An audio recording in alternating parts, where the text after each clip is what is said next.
let's see what we can do here. Time to service a fork. Now, I'd like to thank Justin at Cyclepath for giving me this fork. It's got some broken parts on it, so he said it's fine if we take it apart. As you may have seen from a previous Instagram post, there's a few of us that maybe don't have all of the right tools, and we maybe shouldn't be trying to do any bike maintenance when we have not the right tools.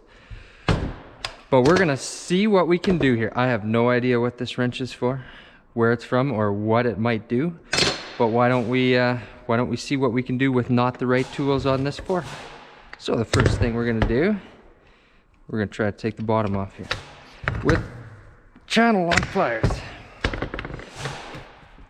I don't think that's gonna happen.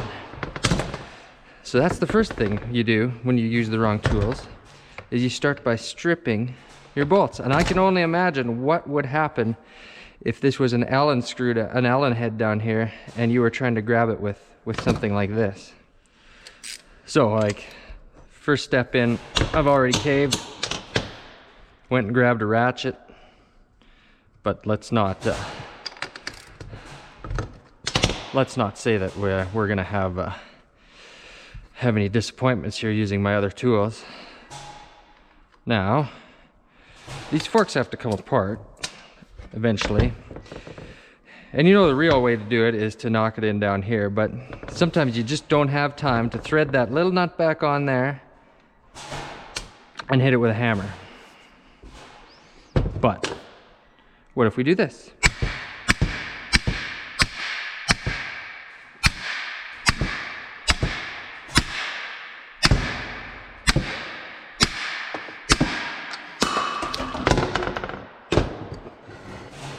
Just like butter. Now you don't have to worry about where the parts go or if you lost some of them or anything like that, because any parts you lose, you probably didn't need. And any parts you find, you probably don't need to worry about. You just throw them back in there anyway, so it doesn't really matter what you end up with at the end, just as long as you had fun doing it and you saved yourself some money. So as you can see, these forks here are pretty clean, and that's one other thing that we'll always be told is make sure that you have a clean work area. Some guys might say surgically clean. Nobody tells us when in time we're talking about surgery here. So I like to go with Civil War clean. You know, where they shared all of their tools from patient to patient. And I think that's probably good enough. If you're not gonna define what kind of clean I need, I'm gonna define it myself. Now, I've gotta get these springs out of here. So back to our trusty pliers. They gotta be good for something on this. So if you just twist it hard enough and you chew enough plastic out, I'm sure something good's gonna happen. Because who has time to go to a bike shop when you can mess everything up yourself and then go to a bike shop anyway? Look at that. It's like that plastic's not even meant for this. That's pretty disappointing. Well, maybe we can figure this out. We'll try the other side first, because you know, if you first don't succeed with the wrong tool on one side, they gave you two sides to completely mess up. So, oh, still not. Oh, that broke out there. That's too bad. Probably didn't need that piece anyway. That's what, a gram? Oh, here's the preload adjuster. That'll just knock back in there when we're done. But it really looks like we're gonna have to find the proper tool here. Let's see what we can find. Now, maybe we didn't find the proper tool, but that's okay. Now let's remember here, because this is a cheap coil spring fork, we don't really have to worry about our stanchions. So we're just gonna pound them in. Oh, look at that, like butter. And as long as you get that fork cap to come off before you break all of those little nubs off,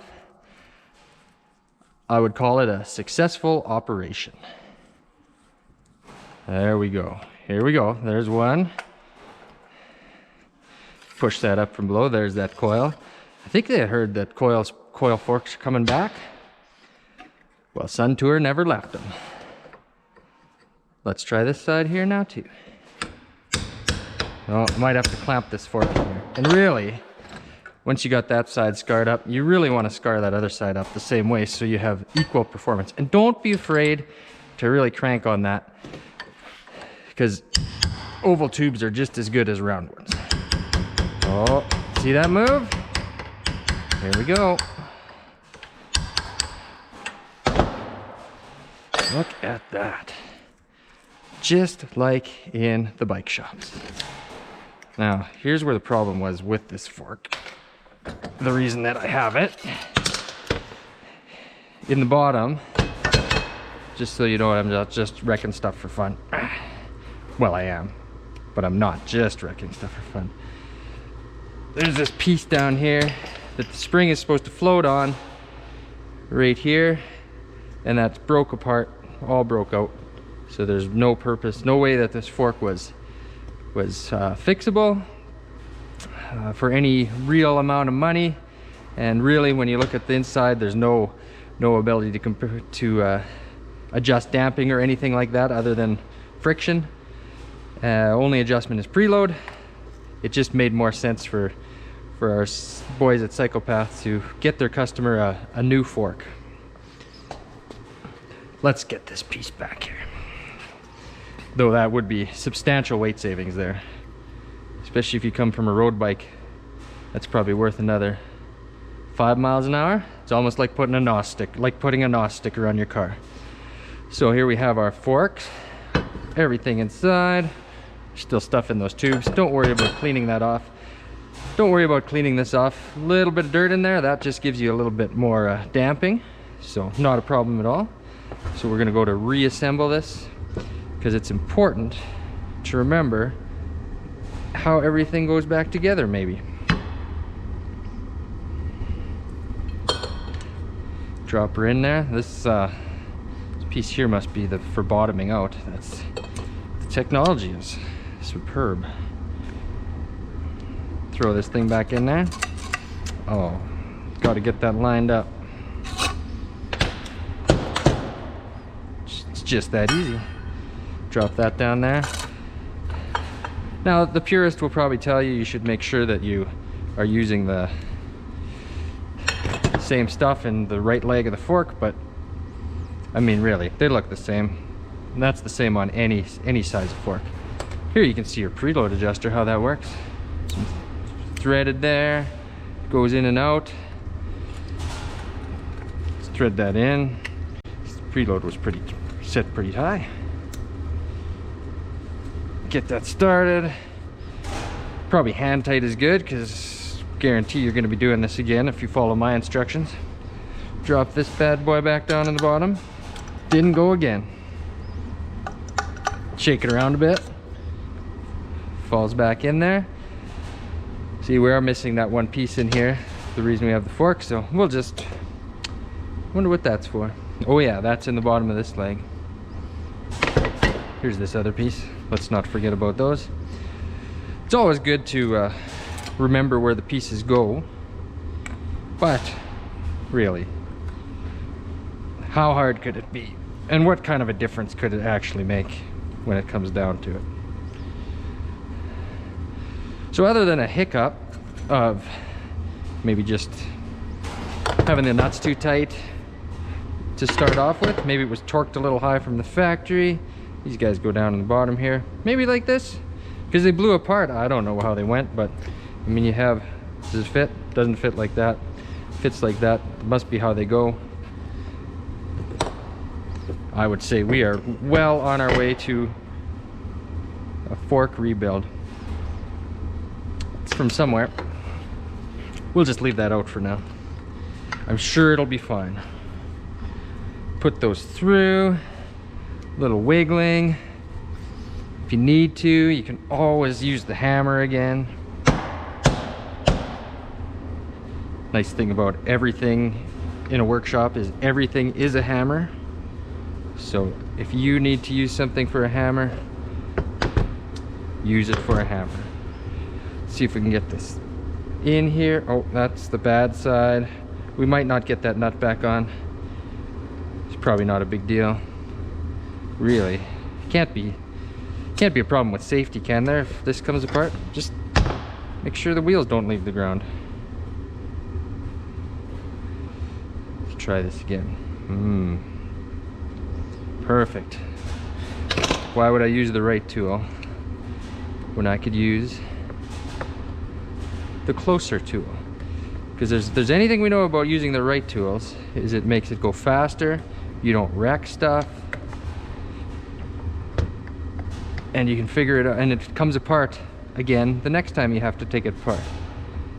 But if you use the wrong tools, none of that is true. Plus, you get to go and visit your local bike store also, and those guys are always a good time. So if you need an excuse to go visit your bike shop, follow these instructions. If you don't need an excuse to visit your bike shop, maybe just go down before you follow these instructions. Everyone's going to be happier in the end. Because I can tell you, everybody at a bike shop has definitely got a story or two about guys who tried to fix their own bikes and then had to bring it in, and it cost way more money, and it cost way more time this year, because let's face it, this year trying to get parts and even sometimes trying to get service was quite something. Sorry guys, I'm just gonna have to do this way. Now you could see when we had it apart what these were threaded into, right? Threaded into pieces of plastic. And what do we know about plastic? Especially plastic made overseas, probably in China, is plastic is strong. So why would you get a torque wrench when you don't need one? Now, the correct way to clamp these in your vise is to make sure that it's nice and tight, and then tighten it up a little more with a hammer, because nothing in here is really important to slide in bushings or anything like that. So the tighter the better. Let's make sure our lowers are nice and tight. Don't want them to fall off, do we? So an adapter, 10mm socket, that's loosening. 3, I believe, is 700 pounds of torque. Let's see how we go. We don't want these to come apart. Perfect. See, what you do with torques like that is you want to have it so it spins off and breaks that nut off and that stud, and then you want to back it off about a half a turn, because you don't want that to happen. So now that we know that, we're going to back this down to maybe 2. And let's do the other side. Let's flip that just to see. Show you how they do these in the pits. See, you gotta be gentle now. Oh, yeah, let her rattle. Oh, that's beefy, but don't worry. Well, next time, but really, how bad could it be? It's all about getting it done and getting it done cheap. So, look at that. Look at those guys. Look at how much extra weight that is. I've got an idea. So here we are at a little scale that I've got here in my shop. Let's find out how much extra weight and how many watts you can save by spinning those nuts right off of there. Who needs them? 12.8 grams. Why would they even ship them like that from factory? So here we are, all set up. And I mean, yeah, I used some specialty tools. Impact that goes to 700 pounds of torque. I did get the chisel out so I could loosen off the torque caps. A ratchet, but I mean, probably with enough time, I would have got that broke loose. We better get this top cap back put on. See, as long as when you took it off, you didn't break everything off that way. Really, if you just tap it down there, we're probably good. Oh, there we go. Got those threads started. Now you may notice, in all this time, ooh, that goes good. I've maybe had a little bit of paint chips right here, right there, from doing some of this work. You can see under the crown when I pounded them apart. That wasn't great either. So what's the most important thing about your bike is how it looks. So we better try to figure out what we're gonna do to make this look as good as it's gonna ride now. Oh, we better. So there you go. This side worked pretty well. We got lots of little nubs left here, so if we got to take it apart again, this side's not so good. We kind of stripped that off, but really, just make sure you don't tighten it so much, and then it'll come off easy. It's possible that that preload might work. Really now though, when we're talking about looks, let's get the looks. Everything else is secondary to how it looks. So let's wipe some of this grease off. Oh, there we go. It looks good, looks good. Wipe some of the grease off. Looking good. Now, one thing you'll notice about these forks is they got chrome stanchions. And what are you gonna do with that? That doesn't make it look like you know what you're doing. But everybody's got a can of black spray paint around. Now here we go. Doesn't take much, and you can make that super cheap fork look pretty high end with just a little bit of paint. Now I wouldn't worry about this. That paint is gonna go into those seals, lubricate all the internals. That's what paint is known for. Paint doesn't get sticky or anything. And there you go. Make sure you touch up your little mistakes. There's one. A little bit underneath.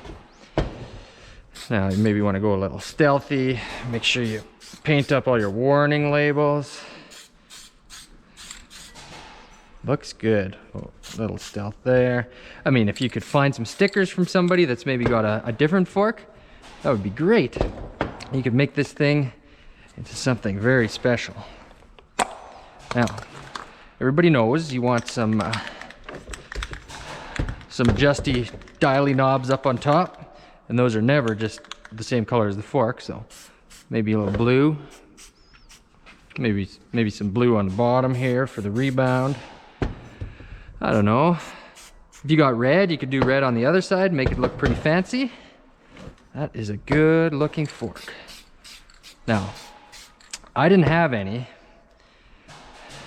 but probably if you have a wife or a girlfriend or a mother that likes to scrapbook, you can probably find some kind of a goldy, bronzy paint or something like that. You can make your forks into Cashema coated. Now, wouldn't that be sweet? You leave the trail one day with your buddies laughing at you for your chrome stanchions and your cheap budget coil fork, and the next day, with no investment, you come back with some of the sweetest forks known to man. As we know, performance is all in the eye of the beholder. As long as your friends think you're cool and you've got a brand new fork, who cares? Now remember, clean out those paint cans, catch those drips, perfect. Still haven't fixed those. You know that blue paint in there though, that might just help lock that in there. That's okay. Because you got to make sure that travel is smooth the whole way through. See what it's doing there? Oh, that is smooth. You can see that black spray paint is just perfectly lubricating those dust seals as it comes down through its travel. So I measured this fork at 4.5 inches of travel. So what's that, 120 mils? Oh, well, you got to make sure that you get it all the way down there, because you don't want bad things to happen when it bottoms out on your bike. You got to push that in. Make sure everything's open.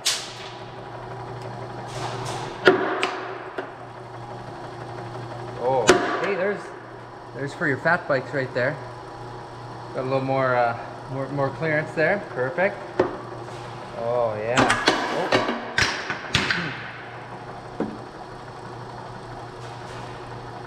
Look at how that goes. That's a pretty solid fork.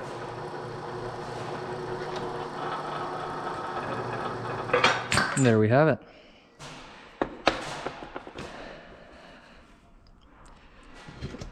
This fork is not so good anymore, but thank you for joining me to see how you too can save money at home by servicing your own suspension components.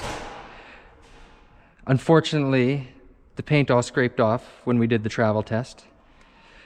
Also, you could see how you could maybe turn a 100 space fork into 110, or maybe even into your fat bike width, simply by breaking that brace. And I think there's probably some good ways, some JB Weld, something like that's gonna put that back together, no problem at all.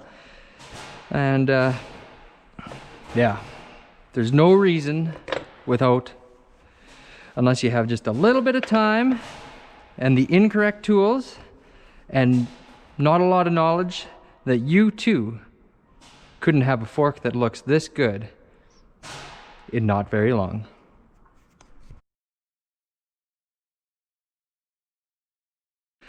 And of course, what would be a mountain bike channel on YouTube or anywhere else without a sponsor? Now, I know you've seen all sorts of fancy coolers and water bottles, but right here, the ultimate in water bottles, the lukewarm plastic bottle. I like nothing less than reaching for a drink of water and finding out it's cold or it's hot. I like my water to be exactly the same temperature as the surroundings around it. And that's where the lukewarm plastic water bottle comes in. Lightweight. You can see the level of the liquid in the bottle easily. A simple twist cap. Easy to use while you're going in rough terrain. Two-handed. You can always put your one hand on the bars and try to unscrew it. Or, I mean, really, everybody should be able to ride over roots and rocks and everything no-handed. So all sorts of good features in here. Easily packable. Easily packable for those trips that you have to go on. And I mean, once you put some water in there, that'll inflate right back up to its standard capacity. So yes, water bottles don't have to be fancy, they don't have to be expensive, and they sure don't have to be good.